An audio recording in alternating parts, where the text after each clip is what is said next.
Good morning, good afternoon, good evening. This is Matthew Robert Payne. I hope this catches you at a good time. We're going to have a look at what I'm going to call this teaching money matters from the Apostle Paul. Okay, we're going to have a look at a couple of scriptures here. They may disagree with what you've been taught in the past, but we're going to have a look at them anyway, because I think that people need some balance. There's certainly a lot of imbalance being taught out there. I think that these scriptures pretty well sum up much of what Jesus said. Jesus said you cannot serve two masters.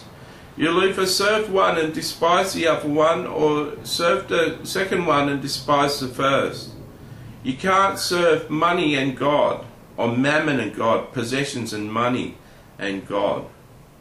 Jesus said very few rich men enter heaven. It's easier for a rich man to go through the eye of the needle than a camel. It's easier for a camel to go through the eye of the needle than a rich man go to heaven. Jesus said, be careful be careful and be on your guard against covetousness. For a man's possession, a man's life does not consist from the abundance of his possessions. There's 3 verses of Jesus. They're all talking about not having a lot of money. Jesus taught about the person who stored up riches in a barn. He said he had a great harvest, and he stored them up in the barn and built great silos, and said, now I'm going to rest and be merry. Jesus said, surely this night his life is going to be taken from him.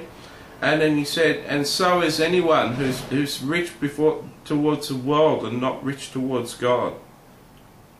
Okay, so there are 4 things Jesus said. In 1 Timothy chapter 6, verse 6, the Apostle Paul says, now godliness with contentment is great gain. We brought nothing into this world, and it's certain we can carry nothing out. Okay, we come into this world naked as a baby, and we leave. We may be clothed, but we leave naked. Our spirits depart. We bring nothing of wealth into this world. We take nothing of wealth out of this world. The only thing we take out of this world is ourselves. All our wealth is left behind to other people. Now, the only thing that you can take out of this world is other souls. The money you invest in the kingdom can take other people to heaven. That's the only thing you can take to heaven with you. Okay, so we brought nothing into this world. It's certain we can take nothing out. And having food and clothing, with these we should be content. Now, many people live without a house. The Apostle Paul was talking to sort of people who live that way. He's saying with food and clothing we should be content, because the apostles travelled from town to town and they didn't really have a house. So he's talking to people who may be serving the Lord full time. But we could say that having a house, a roof overhead, is one thing that would be good also. Having a roof over our head, food and clothing, we should be content. But those who desire to be rich fall into a temptation and a snare, and into many foolish and harmful lusts, which drown men in destruction and perdition. Okay, a snare is something that traps a bird, it traps an animal. When you're caught in a snare by someone who's a hunter, you're going to lose your life. If you come along to the bait, take the bait, and the hunter pulls the snare down, you're caught in a snare, you're going to die. Those who desire to be rich fall into temptation and a snare, they're going to die. And into many foolish and harmful lusts, covetousness, wanting all the best of the world's goods, wanting what your neighbour has got. That's coveting.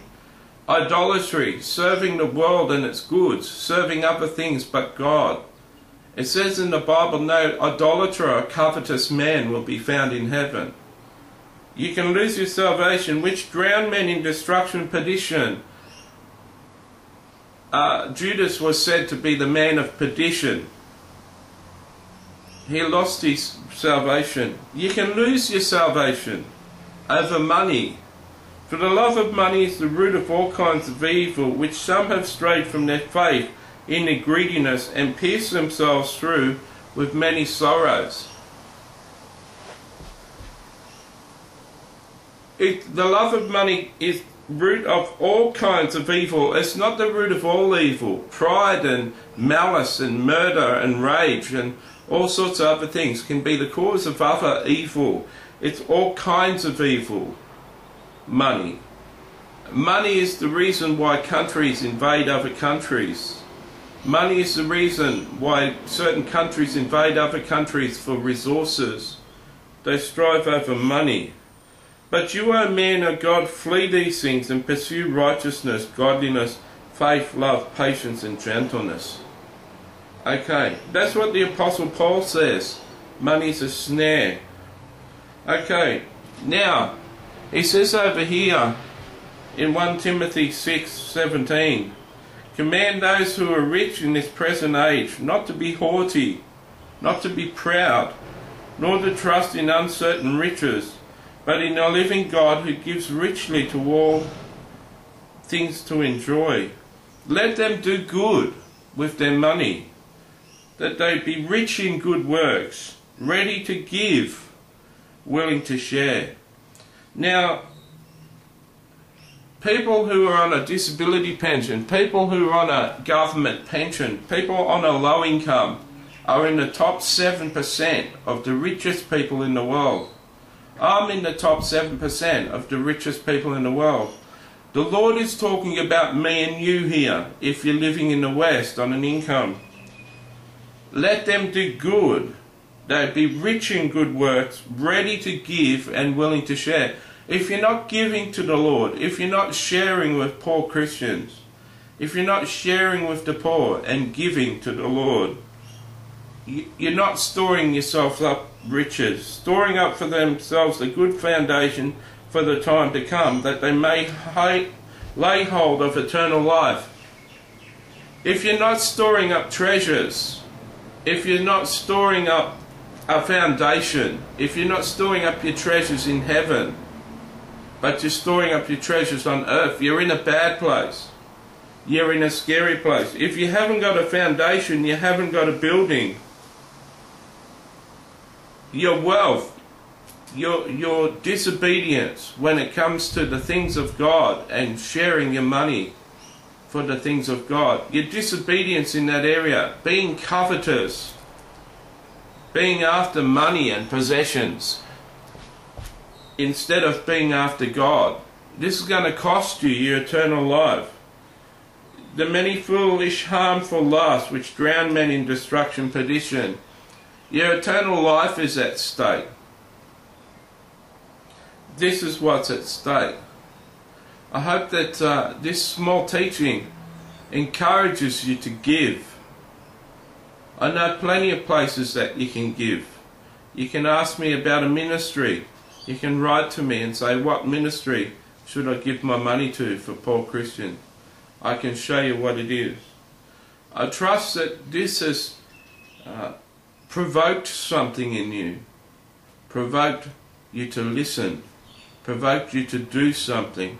Just remember, I'm not talking about other rich people.